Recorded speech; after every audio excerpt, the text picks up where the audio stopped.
അറിയില്ലേ യാത്രക്കാരെ ബുദ്ധിമുട്ടിച്ചുള്ള ചെക്കിംഗ് ഒന്നും പാടില്ലാന്ന്. പോലീസ് വാഹന പരിശോധന നടത്തുന്ന സമയത്ത് പാലിക്കേണ്ട കുറച്ച് മര്യാദകളെ കുറിച്ച് 2016 കേരള DGP ഒരു സർക്കുലർ ഇറക്കിയിട്ടുണ്ട്.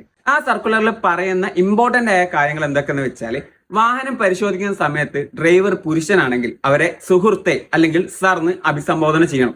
അതുപോലെ ഇനി സ്ത്രീയാണ് ഡ്രൈവർ എങ്കിൽ അവരെ മാഡം അല്ലെങ്കിൽ സഹോദരി എന്ന് പോലീസുകാർ അഭിസംബോധന ചെയ്യണം. ഇനി തിരക്കേറിയതും അതുപോലെ തന്നെ വളവുകളിലും അതുപോലെ ഇടുങ്ങിയ റോഡുകളിലൊന്നും അടിയന്തര സാഹചര്യം അല്ലാതെ വാഹന പരിശോധന നടത്താൻ പാടില്ല. ഇനി വാഹന പരിശോധന നടത്തുന്ന സമയത്ത് മാന്യമായ രീതിയിൽ മാത്രമേ പോലീസുകാർ ഏത് പ്രകോപനം ഉണ്ടായാലും പെരുമാറാൻ പാടുള്ളൂ.